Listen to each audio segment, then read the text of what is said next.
Traveler, the Man in Red, Chapter 55. The man in red fell. Deceit had been looking through his eyes at the CHRONARCH device when Jade materialized on board Purge and tackled him. Jade snatched a Time Lord fob watch in one hand. As she jumped over the ledge, she grabbed the stranger in red by the crimson tie. The traveler in the crimson zoot suit toppled after the young paradox sorceress, and he fell. Down the two plummeted. For a full 5 seconds. 5 full seconds to think about what had just happened, and what was soon to come. 5 seconds to take a deep breath. 5 seconds for Deceit to realize, while wearing this man in red's body, the last time she fell like this, it was her idea. Her plan. Falling now, gaining speed, and with Jade honing the CHRONARCH device, none of this was her idea. Payback, it would seem, is definitely a bitch. Jade smiled and opened the Time Lord fob watch as they both impacted the earth. An explosion of light. The man in red was remembering, and it hurt. He remembered the first time he was dying. Back when he was the naive Mr. White, his head on Jade's lap. He tried to look over to see her now, see if Jade was okay, but his neck was broken. The entirety of the man in red's incarnation, he constantly had to fight against Deceit. Her vile machinations, her violent tenacities, even her voice. It was a drain.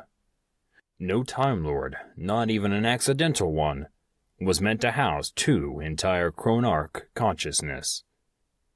The fall shouldn't have killed the man in red, but he had been weakened all these years, and thus it inevitably would.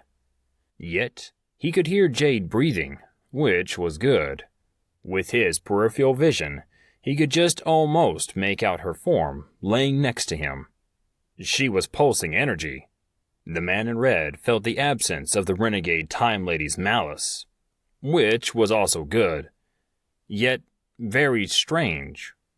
Like being able to take a deep breath for the first time in your life. And the man in red did. The stranger in the crimson suit breathed out very heavily, and there was a trace of ambient green energy which was released.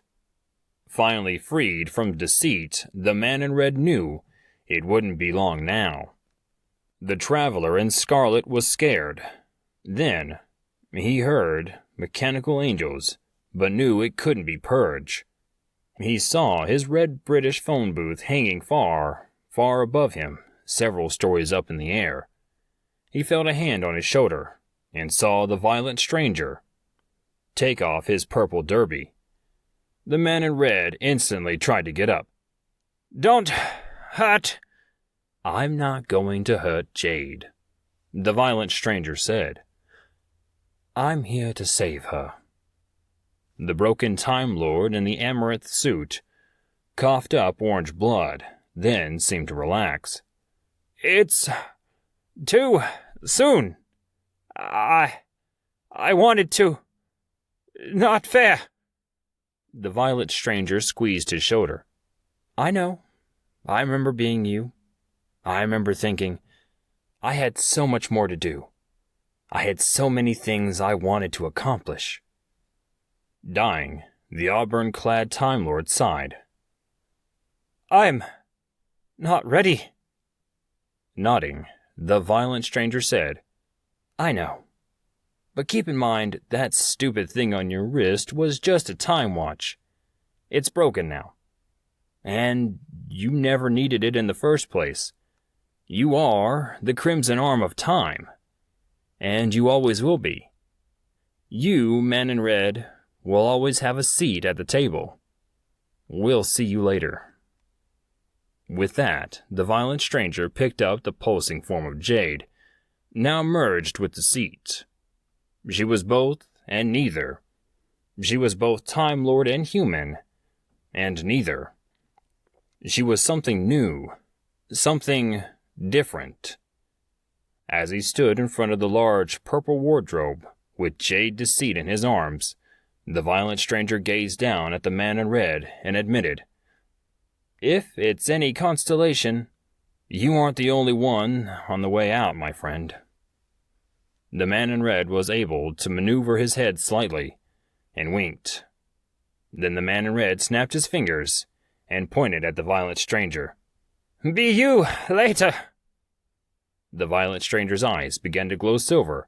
His entire form began irradiating the silver energy when he smiled that cryptic smile of his, and the purple wardrobe disappeared.